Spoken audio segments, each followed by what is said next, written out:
marketing head for Twitch, where I ran Twitch for 110 countries outside the US. So basically ran Twitch for all international markets in Latin America, Europe, as well as APAC. Grew the revenues from 600 to 700 odd million dollars. And lastly, the part that I'm most proud of, I guess, is the fact that I co-founded two tech startups in Singapore. Currently, I'm building out Genie Health, which, as Shahira mentioned, is a health tech startup. And I will share some anecdotes about what I'm learning and what I've learned in the past as we go. So, here's a harsh reality of growth and having, like I said, done 0 to 1, 1 to 10, and 10 to 100. Most startups don't fail because of the product alone. They fail because nobody knows they exist, right? Which is why distribution, growth, marketing becomes a core part of what startups do. Now, the way I've structured today's session is I'm always a firm believer in knowing what my audience wants, and you'll see that in subsequent slides as well. So, big thanks to the team at Block 71 for capturing this information, which I think you guys filled in while signing up for this webinar. And as you can see, what you guys are hoping to solve today are very, very diverse needs. If you ask me honestly, each of these are a webinar in themselves. Like it ranges from 8 of you guys asking about how to acquire initial customers, 6 of you talking about growth channels and distribution, 5 of you guys asking for product market fit, some of you guys asking for positioning, B2B growth, and brand and community. So as you can see, it's a very, very diverse set of needs for each of you guys, right? When you come into this webinar. So the way I thought about this is instead of going into singular campaigns or singular strategies, is I thought I will share the framework that I have used in all of my companies in the past. Like I said, 0 to 1, 1 to 10, or 10 to 100. Because what I've realized over the years, it doesn't matter on the size of company. Like your game may change, but the principles actually do not. So, be it if some of you, as Shahira mentioned, are in launch stage or pre-launch stage where you're focused on acquiring a first set of users. Some of you guys may be in a MVP stage or trying to find out your product market fit. Some of you guys have crossed that product market fit stage, are looking to hit their first 100 customers. Or some of you guys may be in the 1 to 100 stage where you're kind of scaling and building systems. The principle in my mind, the framework of customer acquisition or growth kind of remains the same. So what I'm going to do today is talk through what are the building blocks for that framework. And there are a total of five, maybe yeah, six, sorry, six frameworks, six blocks that kind of build that framework. So I'll walk through each of those. The plan today is I'm hoping to finish off the presentation by 11:40 or 11:45. So that gives us a good 15 minutes at the end to do Q&A. And in case we fall short of time, I'm going to share my contact details. Feel free to hit me up at the end of it. So don't worry in case we run out of time. So let me start with the first one. And I think a lot of startups obsess on this, but a lot of startups don't, which is how do you define your customer, right? And it plays a massive, massive role in how you shape your strategy post that. So if you look at these companies, right, all of you are familiar with LinkedIn, Airbnb, and Canva. I'm pretty sure you guys use all three or at least two of these in the past. Now, if I were to ask who is the customer for each of these, the simplistic answer would be working professionals for LinkedIn, travelers for Airbnb, and designers for Canva. But there's a reason I have the title on the top. It says demographics are lazy, motivations is what drives growth. Because if you really, really hone in into each of these, that's not the definition of the customer. So when I mentor a bunch of startups, and a few of those startups say my main customer is SMBs, and I'm like, SMBs is a very, very broad category. You have to be more specific, and I'll tell you why it's important on the next slide. But going into LinkedIn, if you look at LinkedIn's actual definition of customers, it's knowledge workers who are looking to grow their career and create economic opportunities. For Airbnb, it's not just any traveler, because as you can imagine, there are some travelers who don't like to live in an Airbnb. They prefer a hotel over an Airbnb. But Airbnb specifically says that they focus on travelers who want to live like a local, which is why their experience focuses a lot about giving that experience of how a local would live in that city. Same for Canva. Canva is not for designers, but it's about non-designers who aspire to create good visuals, right? So my thumb rule on this, for all you guys, is as you are in that stage of defining a customer, if your customer definition fits in one or two words, it's most likely incomplete. So I would question that thought on how complete it should be. And let me show you why it matters, right? And this is an actual example of LinkedIn with actual data when I used to work there. So when you look at the total working professionals around the world, it's about 3.6 billion of them. And if you look at knowledge workers are people who are basically salaried professionals going to offices. It's about 1.5 billion. But when you actually narrow it down to people who are keen on growing their career and creating economic opportunities, it drops down significantly to 2.8 billion. Now, if you ask me what is the reason for making this so sharp, is everything at the bottom. If your customer definition is not sharp, it impacts your product roadmap. You now are building for 3.6 billion people as opposed to building for zero point 0.8 billion people. The second is your customer acquisition cost. You'll have to acquire a lot of people to show growth as opposed to your focus should be on like a very, very small subset of people. And of course, the downstream impact of that is your churn and profitability, right? If your product is meant to be built for zero point 0.8 billion people, but you get a lot of the 3.6 billion people coming into it, your churn is going to be super high. It's going to be very hard for you to retain users. And as a result, where it impacts you is on your profitability, because now you're servicing a lot more users, but most of those users actually don't need your app or they're not the right fit of your app. So when you think about what you're doing, I would strongly, strongly urge asking the right questions. Don't go down the route saying, hey, I'm targeting college students or I'm targeting SMBs or I'm targeting large enterprises. Filter it down. Make it something very, very specific that you can own because it impacts everything, right from your narrative, right from your product, right from your brand, right from your messaging, everything, right? So spend some time on that. As founders, I would strongly urge, I and my co-founders did a lot of it rather when we initially built out our product. So definitely something that I would urge you guys to do as well.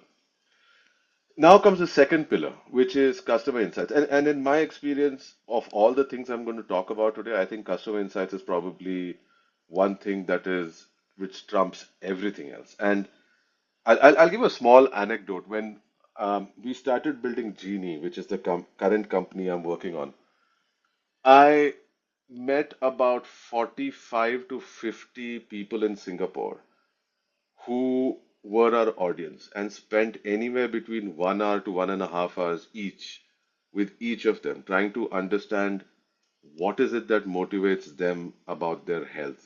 What is it that we can do to build something about their health? Now, if you think about it, if you just think about the amount of time spent, 45 people, 1 to 1.5 hours, I have close to 60 hours of conversations which I have done with these people. Now, typically, what a lot of founders do, and I've seen a lot of founders do this mistake, they will validate with 4 or 5 or 10 people. And if they get positive signals from them, they pretty much assume, yep, that's good enough. Let's move on, let's build. And most times it doesn't work because 4 or 5 or 10 people is a very, very small sample size. Put the hard work up front, meet as many people as you can, speak to them in depth. And here is what I learned in this exercise, just to give you guys some context. If you look at my first 45 hours of discussions, they all sound the same. Now, I could have just ended in the first 45 hours saying, you know what, I have everything I need, let's go and build the product. But what started to happen is, after the first 45 hours of discussions over a period of 2 months, my questions started getting more specific. Like I started learning what I should and shouldn't ask. And the actual gold came in the last 20 hours and not in the first 40 hours. But it took me those 40 hours to go through to get to those last 20 hours where I actually started getting very, very pertinent information. And believe it or not, like a lot of what we learned in those last 20 hours of discussion actually has made its way into the product. So, um, let me give a real life example. That was an example of something I'm building currently, but let me give a real life example of something that I had faced in Twitch in my previous role. So, for people who don't know, Twitch is a live streaming platform where creators stream games, music, etc. And Twitch generates revenues when viewers who are watching these live streamers either pay for monthly subscriptions or donations, right? So, from a business standpoint, so for Twitch's standpoint, a profitability metric is what is the total revenue generated over the hours watched, right? So, the higher the revenue generated per hours watched, the more profitable you are as a business, right? Now, what we saw is that this metric in Asian markets was almost 65 percentage points lower than other economies with similar GDPs across the world. So we realized there was a problem somewhere, and we didn't know if it was a product problem or a cultural problem. So what we did was primary research. We spoke to streamers in these countries, and what we learned, especially in countries like Japan, Korea, and Taiwan, was they were not comfortable asking their viewers to subscribe or donate on their channel due to cultural reasons. And this is something we did not know. And the reason, the cultural reason, if you guys are curious about it, is in Japan and Korea more so to an extent in Taiwan as well. Asking for money is almost considered something that you don't really do. It's thought of like you're begging for it. So in those markets, what typically tends to work in this line of business is advertising, because streamers are not comfortable for asking money to their subscribers. But we had to verify this, right? So what we did is we ran a voice analysis for 700,000 hours of streams where we compared streamers in Asia in these markets versus other markets. And what we found was that streamers in Western markets ask their viewers to subscribe at least 18 times more than their counterparts in Asia. And you may see this when you go onto YouTube, you go onto Twitch and similar other platforms, TikTok included. Western streamers in US, UK, etc., tend to push a lot more subscribe to my channel, make donations, and so on and so forth. You see that very, very low in Asia. So what we figured as a solution is you can't ask them to increase the number of times they ask because that's cultural. You can't change culture. What you can do is build around it. And so what we built out is a solution that relied on non-audio cues. So something that they were comfortable with, which did not require them to ask, but we built in visual cues onto the product to drive sales. So that way the streamers don't have to ask for donations and it's still culturally relevant. And this is something that we came up with. We built out a small little progress bar which had visual cues, which had gamification, which had social proofing that pushed people to start donating and subscribing or to these streamers without the streamers having to ask for it. Very simple integration, not complex, did not take too much engineering cycles or effort at all. But look at the results. These markets saw 40% point increase in revenue per hour. So if you remember the problem statement at the start, that gap between Asian markets and other markets in the West was 65%. We were able to close that gap by 40% and bring it down just to 25 percentage points. And obviously, with time, it started improving more as we started adding more product features. But this was something that we implemented within 3 months from soup to nuts. And that's the power of customer insights. Now, if we did not have this insight or we wrongly use this insight, we could have probably never closed this gap because we wouldn't have understood what the problem was. So it required us to understand cultural nuances, required us to understand what in technology we can build around those cultural nuances, and then it's all about implementation, right? And the proof is in the pudding right here. Um, I'm going to go to the third pillar, which is market and category insight. So just to remind you guys, we started with sharpening your customer definition. Like I said, it shouldn't be short, should be specific.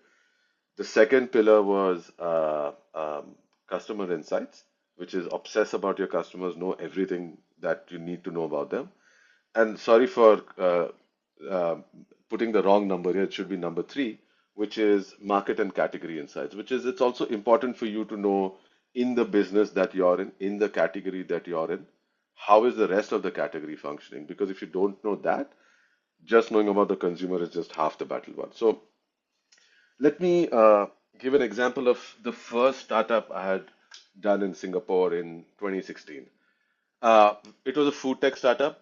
It was started for a very, very simple problem, which was office goers were bored of the food options around their office. And I'm sure you guys have faced this, right? I mean, I worked in CBD, I've worked in One North, I've worked in Pasir Panjang. All of these places, as you can imagine, you have a bunch of options around your office. Maybe for the first 2, 3 months, it's great, then you start getting bored, right? And the reality is, when we started interviewing and talking to a lot of these office goers in the CBD area, this came up as a very strong point where people are like, I wish I could have different options. And it especially is more important for people who have dietary preferences like vegetarian or halal, or people who want to have healthier options. Those options around you tend to reduce even more. So what was the category insight, right? So the category insight was two things. One was a lot of good restaurants which were not in CBD, the central business district, but outside. They only operated on dinner service, which meant their kitchen utilization during lunch hours was zero. But they used to pay the staff full day wages. So they have the staff for the whole day, but they don't open the restaurant in the afternoon because they're outside the CBD area. But they would love to utilize that time, right? So that was one of the category insight that we picked after speaking to 20, 25 restaurants. The other thing was food delivery apps. So back then, unlike how it is today, food delivery apps only delivered within a 2 to 3 kilometer radius. So if I'm in the CBD area, I could not order anything from, say, Orchard or Geylang or Little India. I had to physically go there to order stuff. And on the customer challenge, like I mentioned, people have restricted options, dietary preferences, so all of this, right? So what we created was a marketplace which solves for kitchen utilization and food or better food options for offices. So basically, it allows somebody who's looking for healthy food options to get healthy food options, somebody who wants more halal options to get for halal options, and so on and so forth. Now, this is a classic 0 to 1 customer acquisition case. So I thought I'll double click a bit on this. So the company was called DishDash. We what we did is we realized that we had to separate ourselves from other food delivery apps at that point of time, right? So in order to achieve that, what we did is we created premium eco-friendly packaging. Now, this was big because if you think about food delivery apps even today, they come in those plastic containers which are like, which don't look clean at all, right? But when you're delivering to offices, you wanted it to look a certain way. You wanted it to look premium. You wanted it to look a little more something that a person in the office would be more than happy to open on the desk and eat, right? So we started investing in building the right kind of packaging. The second is people equal to brand, right? So we hired college students, dish dashers, for delivering food to offices, and corporates loved it because they have an energetic and well-spoken team coming to their office, delivering food. And what it does for us, which is a very nice way of building a brand from 0 to 1, these guys are wearing the dish dash t-shirts, going from office to office. Around that time, if you were in the CBD area and you were working there, a lot of people have seen these green dish dashers walking around, and that created curiosity for the brand. Like, what is dish dash, and what are they doing, and how do I get there? This thing. In fact, fun fact: I had actually gone personally to deliver food to Jeff Bezos when he had visited Singapore back in 2016 as well. So that's the kind of corporate orders we used to get. So it was like very, very high-end corporate orders. And what we did to build our pipeline from 0 to 1, a sales pipeline, is we used our dish dashers, which is these folks on the slide, as you can see. They would drop food samples to receptionists and admin staff in offices as a new customer acquisition tactic. So they would literally just go into an office with a packet of food, drop it to the receptionist, tell them about dish dash, and then get introduced to the admin staff. And that was our sales acquisition mechanism. Just that alone helped us acquire our first 20 corporate customers in I think like a couple of months, and we grew from there. But if you look at the result in the long term, we had over 120 customers, which were offices, and we were doing about 6.5 million ARR within the first 18 months. And in fact, we expanded from Singapore to Sydney and Melbourne as well, right? So this is a classic case of where there was a consumer insight, which, like I said, is obviously going to be core to everything we do. But it was also important to understand the category insight on how restaurants are operating, how your competitors are operating, and then create your niche to say, how do I solve for my partners, which are restaurants, and my customer needs? And if you're able to do that, then you're able to build a successful business. By the way, in case you're wondering why we had to shut down the startup, very easy answer.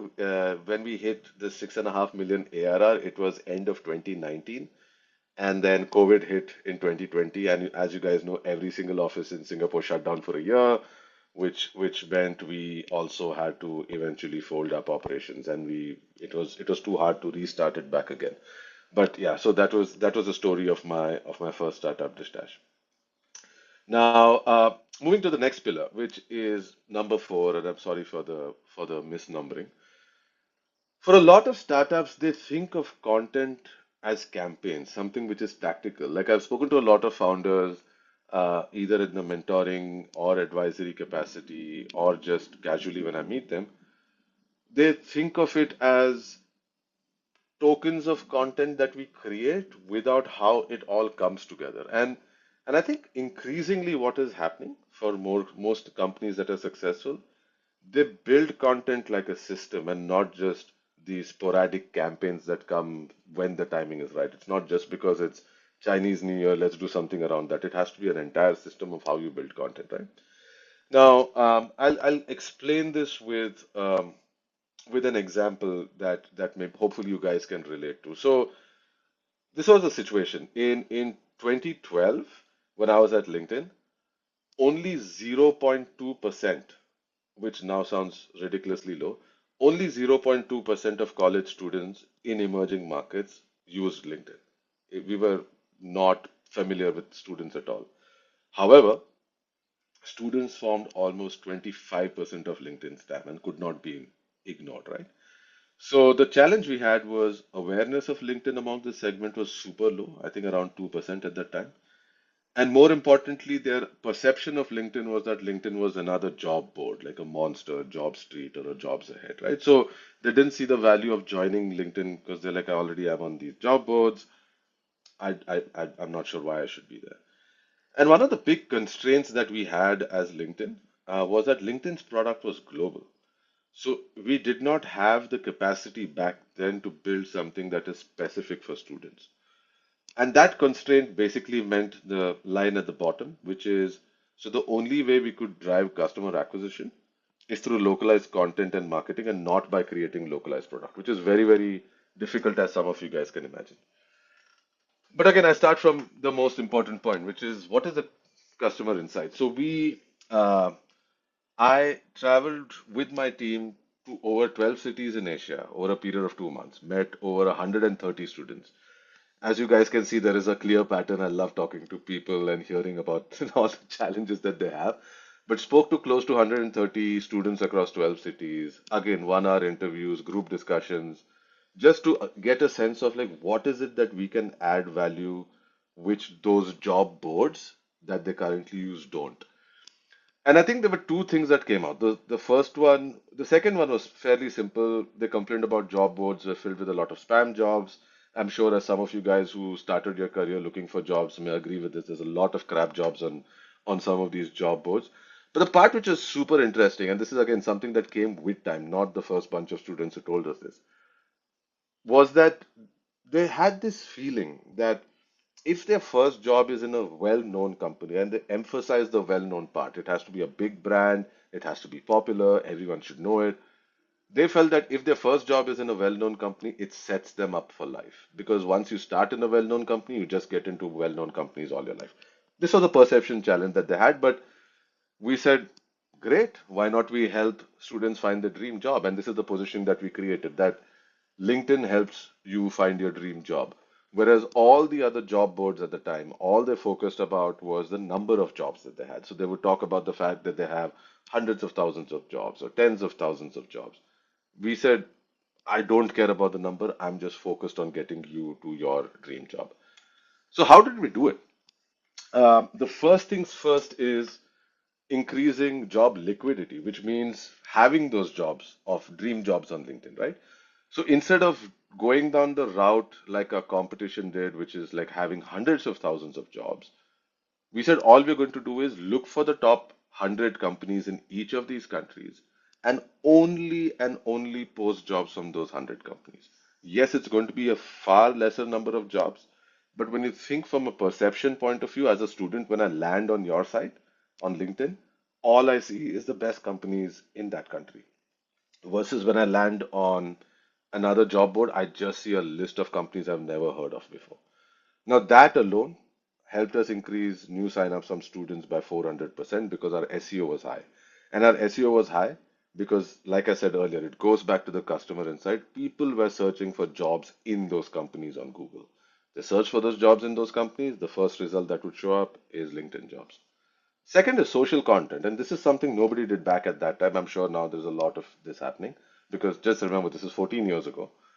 We build a lot of content because we said that what job boards do is just list jobs. They don't help you get jobs. What we want to do as LinkedIn is tell you the process, is help you through the process of getting a job. So what we did was we posted over 200 pieces of social content on how to get your dream job. We would have articles like what you see below, what to wear to a job interview, or what are the questions to ask an interviewer, or what are the kind of salary packages you should expect for this kind of job. We had a lot of the social media content that we built for that, for students specifically. What that resulted in? We had over zero point 0.8 million new student followers across our social channels in these markets, which was a massive number at that point.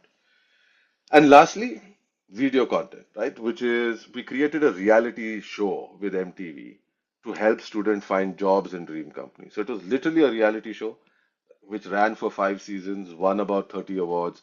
But the whole concept was we would handpick some of the top cool companies in the country, work with them to give a job to students, and do an entire reality show on how to get there. What happened as a result is the perception of get a dream job increased from zero point 0.7 to 32%. Now, if you look at the slide, what we've built is not one single campaign. What we built is not something that is sporadic. We built an entire content system where there is 2 years of posting job liquidity, there is 2 years of posting social media content, there is multiple seasons of doing the show in multiple countries. It's almost like a well thought through, rehearsed content strategy. As a result, if you look at the bottom on the green patch, we went from 0.2% of students, which I shared earlier, to 21% of students in all signing up on LinkedIn, just within a span of 2 years, which is which if you think about it, is a very, very hard feat to achieve, given we did not have any local product. It was the exact same product. All we did is local content, local marketing, and forced to operate as a system. So, moving to the next one, which is brand and narrative. And I think the I, I'll share this because I think this is a very interesting anecdote, and I think a lot of companies have this theory. A lot of startups I've seen, which is brand is something we'll do at a later stage. Like there is no time right now. Let's just focus on product. Let's just get the technology right. Let's just focus on uptime, stability, making sure the product functions, making sure the customer is happy, customer support. Brand can come later. This is generally how a lot of startups operate, unfortunately. But if you think about it, um, the in an AI world today, what matters for startups has changed significantly. If you think about things that are commoditized, your ideas are commoditized, your features are commoditized, your technology is commoditized. Like for example, if I were to say I'm not a coder, but if I were to say I want to build an app which helps uh, do reimbursements, versus there are two tech coders building the same app, the odds that our app has similar features and similar technologies, maybe if theirs is a 10 on 10, mine may be an 8 on 10, maybe a 9. And even if it's an 8 on 10, I can see what they've built, which is better than mine, and make it a 10 on 10 in 2 days. So if you think about that reality today, your ideas, features, and technology has now become a commodity. It's not a differentiator anymore. But what's a differentiator or what's compound? What compounds rather is your brand, your design, look and feel, visual, and distribution.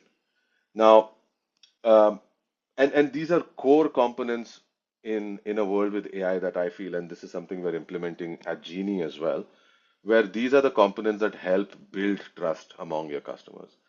Now, I won't go through each of these, unfortunately, because it's an entire discussion by itself, and it requires, like I said, a separate webinar. But what I'll just specifically talk about is brand, right? So like the headline says on top, in AI, looking generic is almost like a growth tax. So This is Genie's first version of the brand that we built. I built it using AI tools. It looks generic, it looks a bit tacky, it kind of does the job, it's not great, the identity is not clear, it's quite forgetful, the fonts, all of these things, right? And but at that time, I thought it was the right thing to do because just like most startups, and this is a mistake that I made, I can say, just like most startups, I'm like, we'll figure out brand later. Let's just focus on getting the product out and the product right. So I went down this route, building it out. And then at some point, I realized that a lot of brands in the health tech space kind of look like this. They look the yellow, the greens, the blues, and some version of this, right? And so I convinced my founders and said, you know what, we need to do a brand system exercise. We need to make a brand which has a sharp identity, which looks like a professionally done brand and not something which is AI slop, which goes back to the point on top, which is looking generic today is a growth tax. And what we ended up building is something like this, which is why you see those colorful divider slides in the past. We had like a solid color system that we built in. We built in a solid logo, which looks much, much more professional. Choices of fonts, gradients. So although we maintained the previous brand identities thing of having the gradient colors, both for the logo, gradient colors for those background bursts. We've just made it much, much more professional. So we hired a designer, worked with him for 2 months, built this out, and now the feedback from companies has been immensely, immensely positive. I mean, the first reaction when they see it is like, this looks like a professional company. It doesn't look like a small, scrappy startup. So I think three, as I mentioned, 3 points at the bottom. One is how do you create that memorable brand and visual system? In an AI world, how do you become distinctive and don't look like the rest of the AI slop that comes out?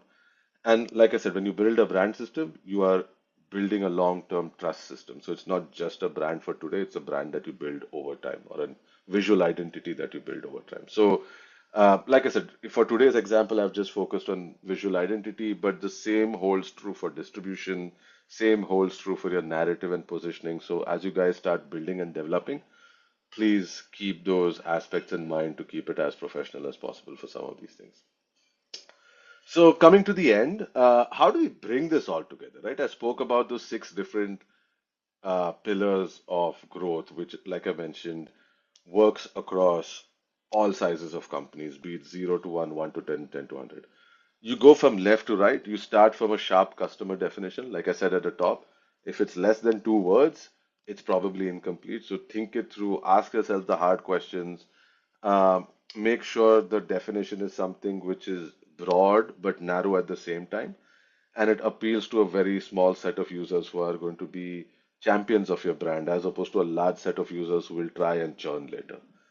The second thing, which I think is goes together, which is customer insights and your market insights. I don't think you can do either or. Obsess about your customer, spend a lot of time with them, ask a lot of questions, understand why they do things in a certain way. Don't just focus on asking questions to them about your product because then you don't see the whole picture. Try to understand how they spend their day, how they think about a certain topic broadly speaking, and that will inform a lot of things for you, not just for your product, but other features that you can put in the roadmap. Same for market insights or category insights. As I said before, it's extremely important because just knowing your customer is half the battle won. But especially when you're in a B2C or B2B business, you need to know what your competitors are doing, what are their moats, how do you make sure you build something that keeps their challenges their moats, but at the same time build something that the customers like. So it's absolutely important to have both of those. The next is the brand and narrative, which we just spoke about before this, how important it's to create a brand system very early to stand out from the rest of the crop. Then the content system, and finally distribution. I think the content system, like I said, it's about not thinking of content as like a sporadic investment, but an ongoing investment across different channels. And last but not least, distribution, right? And the reason I didn't speak a lot about distribution today, because if you remember the second slide I had shared where each of you guys had put down what you wanted, distribution was something which was relatively lower. And also what I feel is distribution is very, very specific to your product and your category. Like in some B2C categories, social media may be a number one channel for distribution. For B2B, it could be events, or it could be old school guerrilla, go and approach your companies directly, like we did with Dishdash. So I wouldn't spend much time on distribution, but I'll leave you guys to figure out what's the right approach for you. And the last loop which I added out here is iterate, because there is no world in which your content system and distribution works from day one. There is a lot of iteration you need to do, lot of iteration to understand which content works on which surface, and then keep optimizing towards it. So uh, the last slide, if you had to take three things from today, customer insight is number one. Like I said, obsess about your customers. And you would have seen in every single example I shared, I always started with what the customer insight is. Distribution gets you attention, like I said, but brand is what builds trust. So separate yourself from a pack in the AI world. You need to look different. You need to create an identity. So keep that in mind. And the last thing, which I would say, is build systems and not campaigns, which I spoke a couple of times about, which is think about your content as a strategy, think about your brand as a strategy, think about it as a long-term system, and not just this is what we're doing today and we're going to do something completely different 3 months down the line. So these are the three things, and I'm going to now open up for question and answers. And like I mentioned earlier, in case we don't get through all questions today, you can reach out to me on LinkedIn or email or on X, and I'm happy to connect with you, and we can chat offline as well. So, Right. Thank you so much. I think that wraps up the session for today. Thank you so much, Sandeep, for sharing your insights, your tips and tricks and experiences for all of us to learn from today. Thank you as well, everyone, for staying around. We look forward to seeing you again in our next masterclass sessions. And if you have any questions or further want to connect with Sandeep, I think he has left his credentials earlier and you can connect with him then. Thank you, everyone.